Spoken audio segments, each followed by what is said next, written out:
I'm Rebecca Brand, and today we're going to make a chicken fettuccine with an Alfredo sauce, but it's a cheat on an Alfredo sauce. It's the least expensive Alfredo sauce you can ever make in your whole wide world. The ingredients for this dish are super simple and super inexpensive. I'm using those tenderloins that I buy at the grocery store very inexpensively. I always have these on hand. They work out to about $2 or $3 per pound. I have cream, mozzarella cheese, some type of pasta. Today it's fettuccine, butter, and basil, and a little olive oil and salt. My tip for cooking this dish fast is get that pot of water for your pasta on high right away. Throw about 1 tablespoon of olive oil in it and a big pinch of salt, probably about a teaspoon. Turn on your frying pan to cook your chicken. Put that on high while we cut it up. That's going to make this dish go so fast. I'm going to add 2 tablespoons of olive oil so the chicken doesn't stick.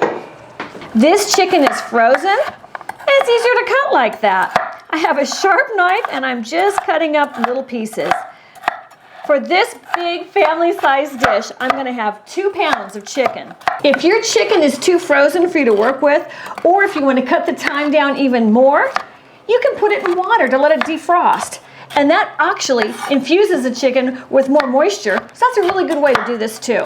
That's what 2 pounds of chicken looks like in quantity, just in case you want to eyeball it. So swirl around your olive oil and add your chicken.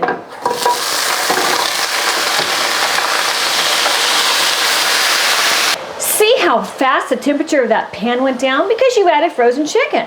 So I'm keeping my temperature on high, and I'm trying to bring it up again. Don't flip your chicken because you want it to be browned on one side, because believe it or not, that's going to add extra flavor as the sugars in that chicken come out.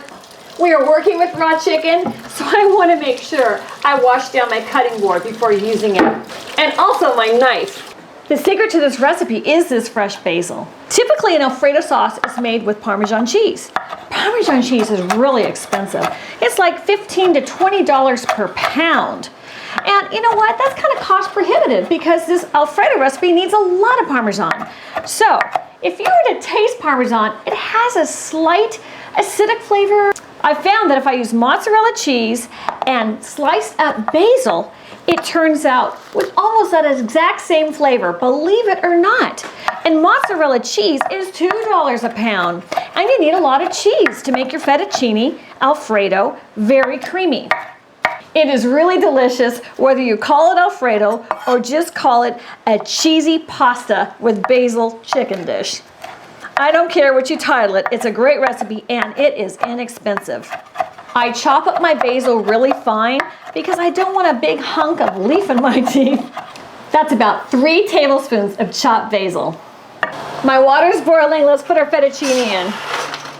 You can use any kind of pasta you like. Now, stir it up because you don't want it to stick together. I'm timing it for 11 minutes. That's how I like my pasta. Back goes the lid because that product's room temperatureness brought that boil down. We want it to boil up fast and hurry up and get to the finish line. As we look at our chicken, we see it's like half cooked. That's great, we don't want to overcook it. So now it's time to flip it. I use 2 spatulas. Because it's easier to flip like this, I have more chance of getting that chicken flipped over perfectly for the other side. Now keep it on high because you want this to go fast. I'm going to salt and pepper him too. Some cracks of pepper. Refrain from stirring him too much because he just needs to cook the other side and it'll be finished. That should be 30 seconds and then you need to turn this down because it's going to finish cooking in the sauce. Down to medium it goes. I hear that fettuccine boiling, so I'm going to stir it one more time just to prevent those lumps. And since it's really hot now, I can turn this to medium. Let's put our butter in our saucepan. Because this is my quick weeknight dinner, my trick is to let that butter melt first before I add the cream and the cheese. That way there's no unmelted hunk of butter because I'm going to serve this pretty fast. Oh great, that butter is almost completely melted. I'm going to stir that butter up with the chicken juices in here. Now I'm adding our next densest ingredient, and that's the shredded mozzarella. That's going to need a head start on melting for sure. Oh, I see that. Look at that. Now let's add our cream. My heat is still on medium, and that's where it's going to stay until my pasta's ready. Now it's time to add the basil for extra flavor. Ah, believe it or not, it's going to mock Parmesan cheese. I don't know how that happens, but it does. So drain your pasta really well. Shake, shake, shake all that extra water out of it. But be careful, you don't want to burn yourself with that steam or that hot water. And back in that hot pot to keep it warm. This will serve your whole family. But I'm just kind of concerned about me right now. I'm hungry. Oh yeah, look at that sauce. Oh, it's going to be delicious. Let's try a bite. I hope you like it, whatever you call it. Subscribe to my channel. Let's keep cooking together. Cheers.